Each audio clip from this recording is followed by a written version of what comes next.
Hello and welcome to Michelle's Life with Angelina. In this episode number 3, Michelle talks about how she channeled with little Angelina Harmony in utero and how she continued to communicate with her.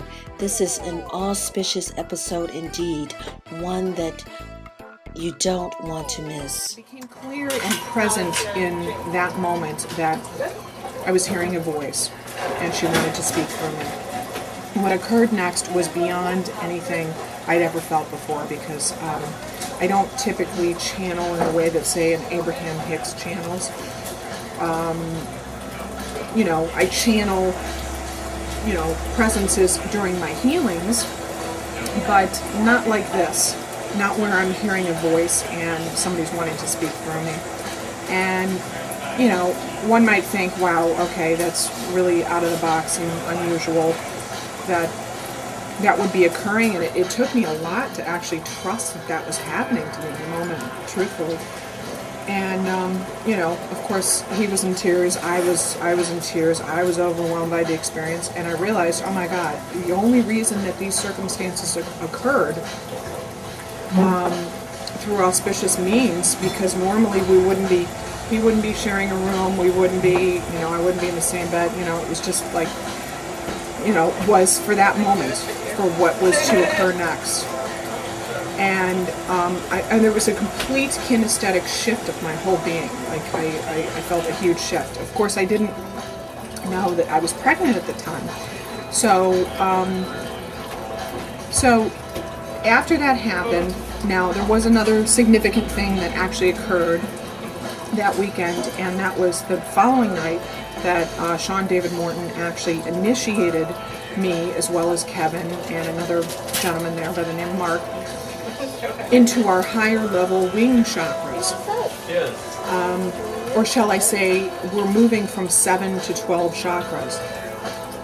And through initiating us that night, I went into an altered state of being for about an hour, where they watched me going through movements. I was traveling through parallel realities, universes. I was present and yet in an altered state. It was the most incredible experience. One of the most incredible experiences I think I've had to date in my life. And of course, now knowing that I was pregnant then, she actually traveled through all this with me. The following week, I actually went into a business office, and this woman said to me, "Did you come in with a little girl?" And I did a double take. It was pretty obvious that I walked in, by myself. And I sat down to talk with her, and a few minutes later, all of a sudden, I realized, oh my God, that little girl that I was channeling last week, I think she's still traveling with me. And this woman even went so far to describe what she was wearing. It was unbelievable. The two of us actually shed a few tears and hugged, and I said to her, I think your other than conscious mind, recognized actually her presence in my field. So it was then after that I knew something was up. And the amount of love, ecstatic love beyond my comprehension, beyond anything I've ever felt for any other human or anybody in my entire life, beyond anything I felt as a result of a spiritual awakening, was just pouring through my being. Absolutely pouring through my being. I was just radiating, glowing. It was unforgettable that week. I even sat down and, wrote a beautiful letter and, shared with Brandon what was going on. Now, fast forward a few months later, and, what shall I say, after that experience is, a few weeks later, I talked to her in utero, and I said, Angel Harmony, because that's what I thought her name was at the time.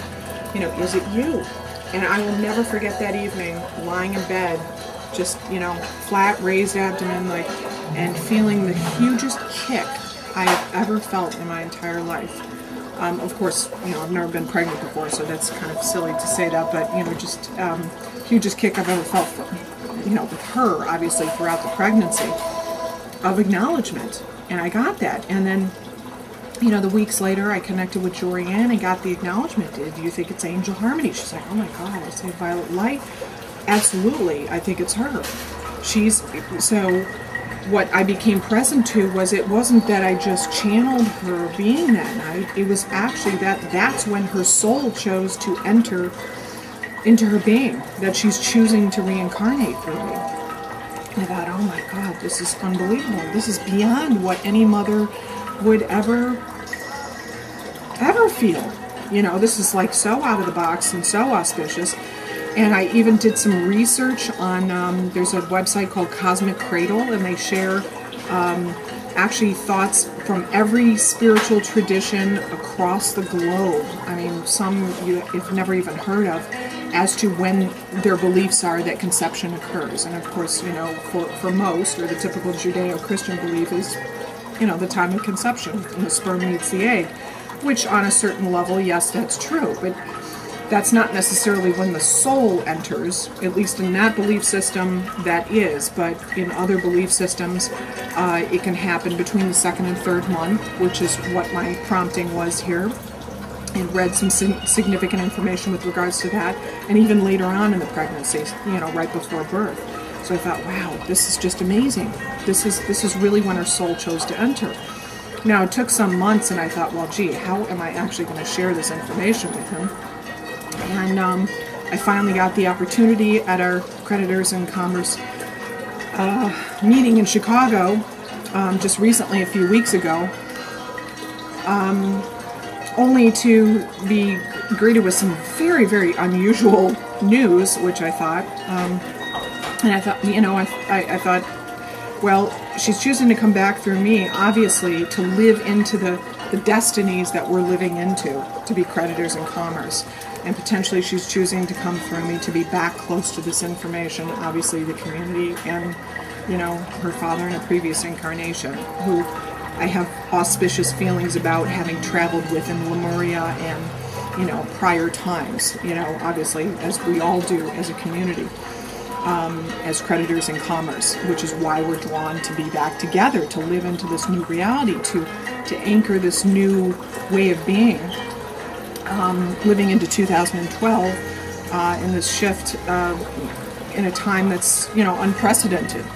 So, I did actually finally get the opportunity to share it with him. Of course, I didn't realize that I heard the name backwards, and that in that previous incarnation, when she was here a few years back, that her name was actually Harmony Angel, not Angel Harmony. Although that didn't resonate with me as the name of this child, interestingly. And of course, I checked in with a couple different reputable psychics, the one that I spoke about, Jorian, and we feel that no, this is Angel Harmony, this is not Harmony Angel. So kind of interesting. But when I shared the news,